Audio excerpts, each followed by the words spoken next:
sekarang koneksi sudah hijau, artinya kita sudah dapat akses internet dari loket PPB Sandi.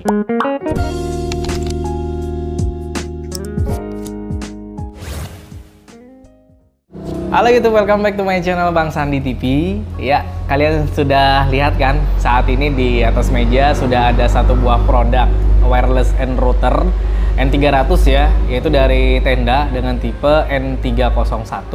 Sandi mau unboxing hari ini sekaligus review Tenda N301 ini di tahun 2020. Apakah ada perubahan atau masih sama-sama aja seperti versi-versi sebelumnya? Karena seperti yang sudah kalian ketahui di video saya sebelumnya, kalian ada ngelihat bahwa di settingan Tenda N301 yang terbaru itu ada sedikit perubahan atau perbedaan dengan Tenda N301 versi sebelumnya, gitu ya. Nah, di sini saya udah beli lagi ya Tenda N301 baru. Apakah ini memang yang terbaru atau masih produk lama gitu loh ya. Mas Sandi beli di salah satu online store yang ada di Indonesia ya. Apalagi kalau bukan Tapi sebelumnya saya berterima kasih dulu kepada @thearmstrong di Instagram atau Mas Teddy Bill Armstrong yang sudah mengirimkan baju kaos ke Bang Sandi TV yang bertuliskan tukang wifi cari duit cuma hobi. Wih, mantap ya. Dan selain ada tulisan di depan juga ada tulisan di belakang. Tuh ada tulisan di belakang. Apa tuh tulisannya tuh? Mas ini belum baca sih tadi. Bun, tulisannya apa di belakang? Indonesia. Apa lagi? Liatin dong. Oh, Indonesia Network Community. Mantap banget lah ya. Nah, buat kalian mungkin yang pengen pesan kaos-kaos kayak gini bisa langsung menghubungin atau follow aja lah Instagramnya @thearmstrong ya. Sudah saya bikin juga dong di story Instagram saja. Oke, langsung aja kita ke topik ya, yang terbaru, yaitu saya akan unboxing ini, kemudian nanti saya akan review langsung di handphone saya. Saya akan cek kira-kira ada perubahan kah atau sama aja seperti dulu. Kita unboxing dulu ya. Ini baru ya. Sorry, ini saya cuma pakai kamera satu, jadi unboxingnya cuma bisa dilihat dari depan, nggak apa-apa ya. Nih, Tenda N301. Dari boxnya sama ya, nggak ada perubahan di sini. Nggak tahu sih kalau firmware-nya atau software-nya. Terdapat buku-buku ya, dapat kitab-kitab. Nah, ini dia kitab-kitabnya. Saya taruh di sini aja. Kemudian ini dia routernya ya, masih dibungkus plastik. Terus di dalamnya ada power adapter, dan power adapternya ini masih outputnya 9 volt ya, tidak ada perubahan. Kemudian ini kita juga dikasih kabel UTP yang pendek ya, dan ini isi kabel dalamnya cuman ada berapa biji nih? 4 biji ya. Nih kabel UTP pendek ya, seperti biasa, kosong. Dan ini dia yang kita tunggu-tunggu, yang pengen Bang Sandi ketahui dan teman-teman ketahui juga, apakah ada perubahan. Karena produk ini adalah salah satu produk router terlaris juga menurut saya, terlaris, termurah, dan paling simple dalam hal setting-settingnya gitu loh. Nanti saya akan record ya handphone saya untuk saya record aja dari sekarang, rekam layar. Saya akan langsung aja hidupkan. Saya akan coba hidupkan untuk Tenda N301-nya. Saya colokin. Au! Main kas saya. Saya colokkan di terminal. Ya. Saya akan coba hidupkan. Dan ini LED indikator sudah menyala, teman-teman. Ya, ini LED indikatornya menyala. Bisa kalian lihat sendiri. Oke, LED indikator sudah menyala. Sekarang saya mau, nah, handphone saya mati. sorry. Ini masih jalan apa enggak perekamnya? Sejalan ya? Mudah-mudahan sih. Saya akan hidupkan WiFi. Saya akan cek. Oh belum, ternyata handphone saya belum rekam. Aduh, langsung muncul nih ya, apa nih, Instagram membalas apa tuh, Bang The Armstrong. Thank you Bang The Armstrong sudah kasih saya baju. Iya, nah ini dia nih ya, tenda garis bawah DC lagi DC 9650 ya. Sekarang kita akan ketuk langsung untuk menyambungkan. Apa yang terjadi, tersambung ya, langsung tersambung guys semuanya. Ini dia langsung tersambung dan kita langsung diarahkan ke browser Tenda Wizard. Nah, dari segi tampilannya aja di sini sudah beda teman-teman. Tidak seperti Tenda N301 sebelumnya. Di sini kita disuguhkan dengan tips one port disconnected. Please connect the Ethernet cable with internet connectivity to the port. Sorry bahasa Inggris saya agak-agak ya gimana lah gitu. Jadi kita diperingatkan bahwa di port 1 ini nggak ada akses internet. Ya iyalah karena masih dalam keadaan baru, belum kita colokin dan kita baru nyobain sekarang ya, belum kita kasih apa-apa ISP apa. Kemudian di bawahnya ada connection type, kita dikasih PPPoE, dynamic IP address dan juga static IP address. Terus di sini ada username sama password. Nah, kalau kalian pakai PPPoE, kita mesti dapat username sama password yang dikasihkan sama ISP-nya. Terus kalau kita mau modenya dynamic, misalkan dynamic aja ya. Di sini paling mudah biasanya kalau untuk setting WISP itu pakai dynamic. Nah, dynamic IP address saya tekan OK. Jadi saya belum setting untuk nama WiFi-nya sama passwordnya ya. Saya masih pakai nama WiFi sama password bawaan dari Tenda N301-nya ya. Aduh, banyak ya yang saya subscribe tuh muncul-muncul di sini.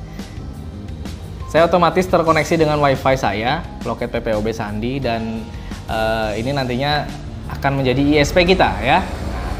Saya kembali untuk masuk ke Tenda N301-nya. Nah, perbedaannya di sini, ketika saya tekan save atau OK tadi, kita terputus dengan WiFi Tenda ini.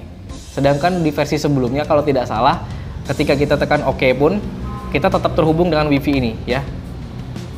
Seperti itu yang versi sebelumnya. Kalau ini kita terputus, itu perbedaannya.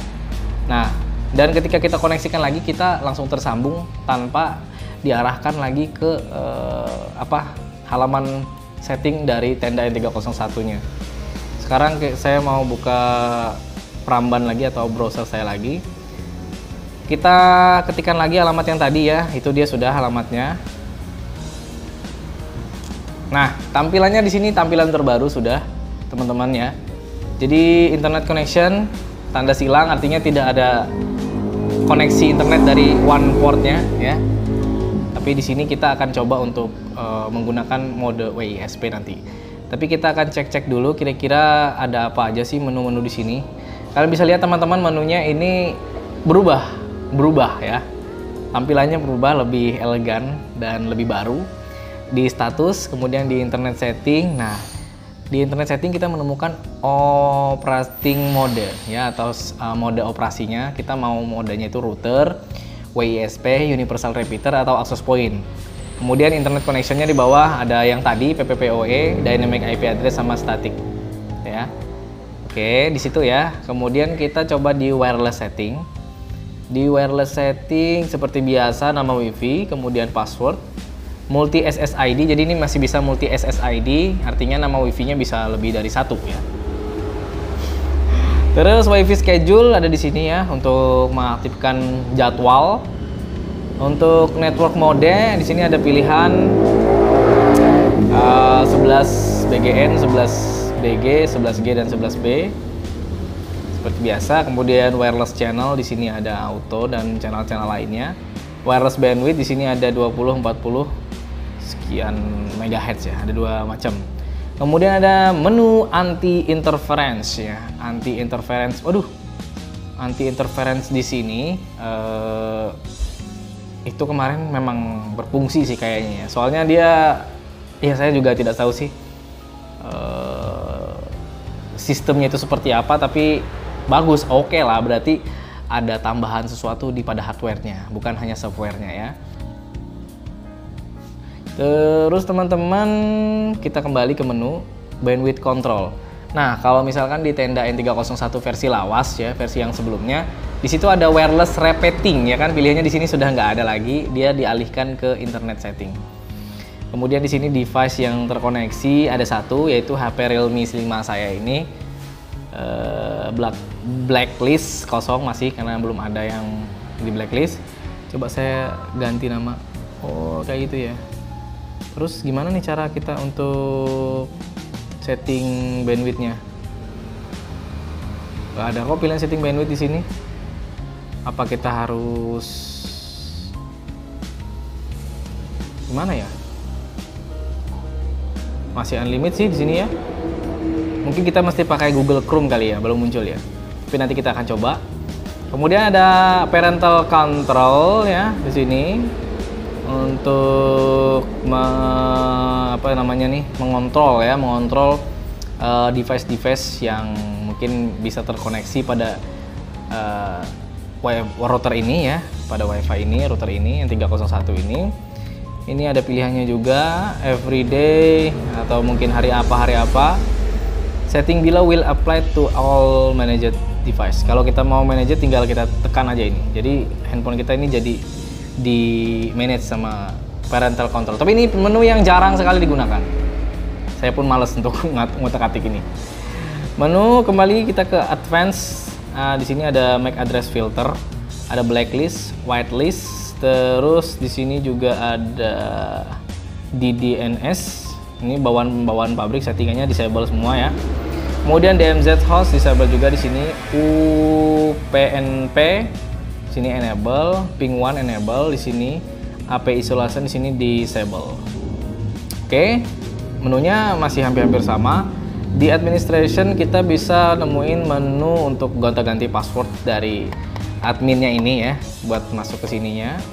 Kalau bawaan itu masih kosong, jadi bebas ya. Oke. Terus di sini ada MTU. Saya nggak tahu ini fungsi MTU apa. Yang tahu silahkan komen. Terus di sini ada clone MAC address. Clone MAC address. Default MAC addressnya itu. One speed auto negotiation di sini. Ada 10 Mbps auto negotiation, sama di sini bawaan pabriknya, bawaan defaultnya auto negotiation. Lah, aduh. Hah? Saya merubah settingannya. lebay ya. Kita kembali ya. Ini LAN parameternya tadi. Saya kembalikan ke default 0.1 subnet max. Kemudian di DHCP servernya ini defaultnya enable. Start IP addressnya dari 0.100 sampai 0.200. Kemudian untuk preferred DNS servernya di sini ada alamat IP yang sudah dikasih di sini. Terus remote management di sini masih belum tercentang. If this function is enabled, you can manage the router through the internet.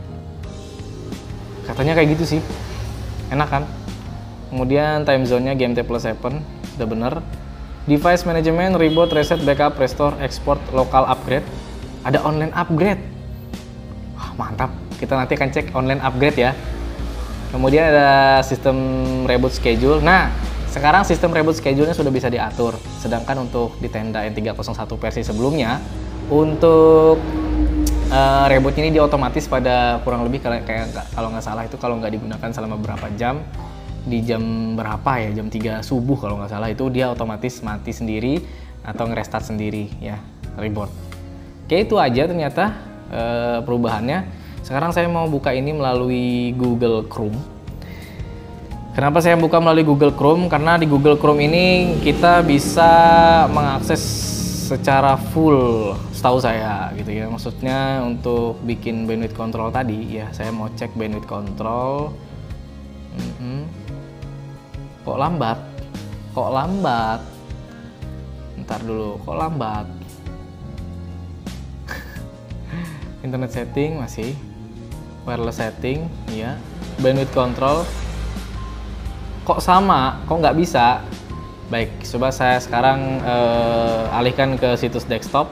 Nah, langsung bisa kan? Tips buat kalian yang pengen mengaktifkan bandwidth control melalui handphone kalian ya. Kalian aktifkan dulu mode situs desktop pada handphone kalian. Bandwidth control. Nah, di sini untuk Realme 5 saya masih dalam keadaan no limit. Artinya tidak ada batasan ya.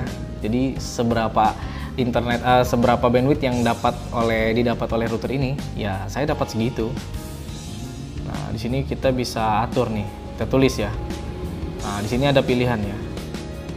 Loh, kok no limit ya pilihannya ya? Gimana sih? Wah, ini bug atau apa ya? Bentar, saya ulang. Apakah saya tidak bisa melimit?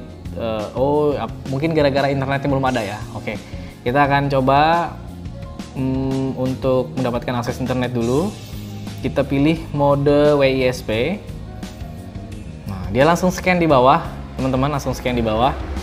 Jadi ini dalam keadaan mode full site ya. Artinya apa? Situs saya full. Di sini agak lambat sih dia scan-nya. Baik, saya akan login ke loket PPOB Sandi. Hah? Cuma dapat 66%? Padahal cuma di situ loh routernya. Nah, apalah, yang penting mungkin segitu. Saya kasih password.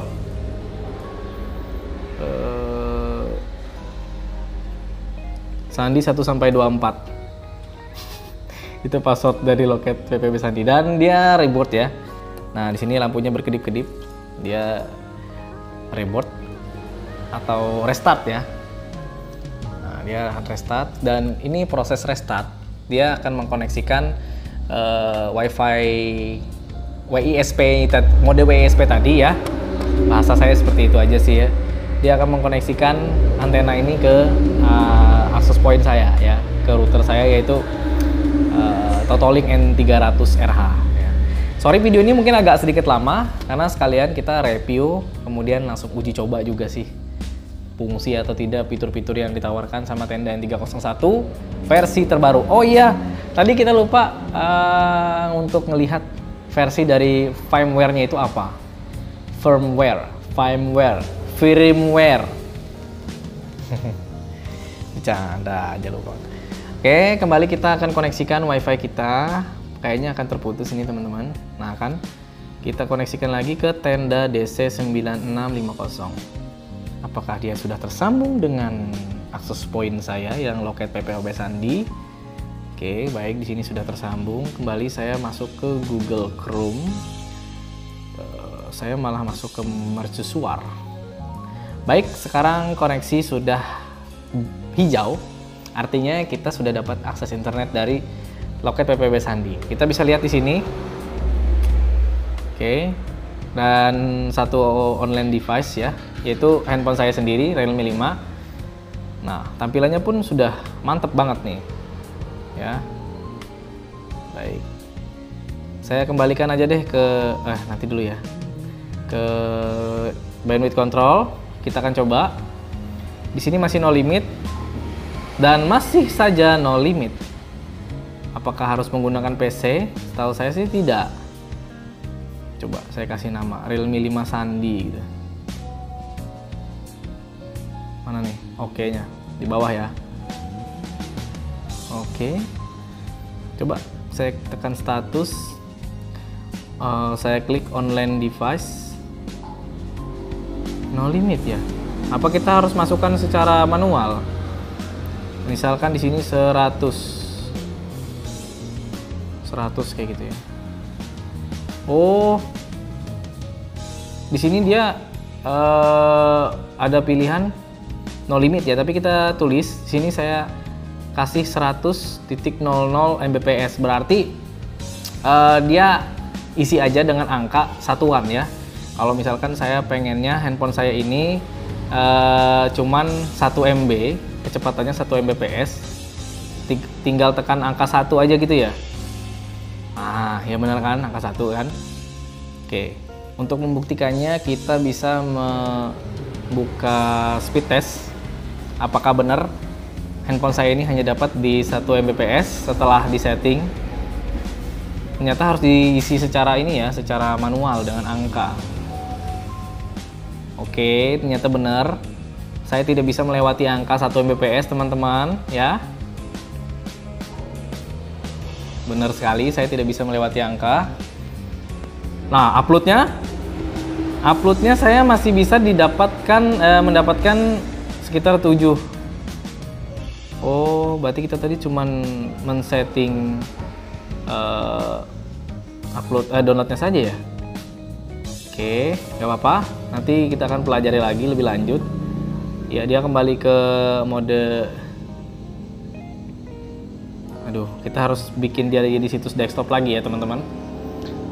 Wah, kayaknya videonya terlalu panjang ini. Sampai-sampai handphone saya menunjukkan bahwa handphonenya lagi panas. Ya nggak apa-apa, sebentar lagi ya. Kita cek dulu untuk bandwidth counter, masih penasaran saya. Jadi 100 Mbps. Apa satu per satu kayak gitu ya? Nggak bisa juga sih ya. Oh, download limit. Oh, ternyata di sini kita hanya bisa menyeting download limit, tidak bisa menyeting upload limit. Mungkin di situs menggunakan PC mungkin dia nggak kelihatan uploadnya sih, tapi belum saya coba juga, nanti ya di video selanjutnya aja. Sekarang saya mau lihat administration. Ini sebentar lagi saya mau closing video. Saya akan cek untuk current firmware-nya. Jadi firmware saat ini yang kalian lihat adalah versi 03.01.33 gitu teman-teman ya. Oke, sekian dulu kayaknya untuk unboxing serta review singkat mengenai Tenda N301 versi terbaru ini ya di tahun 2020. Karena handphone saya sudah panas, jadi saya harus closing dulu, takutnya videonya gagal. Sekali lagi terima kasih buat @thearmstrong sudah kasih saya kaos keren banget ya. Tukang wifi, cari duit cuma hobi. Mas Ani pamit, wassalamualaikum warahmatullahi wabarakatuh. Dadah.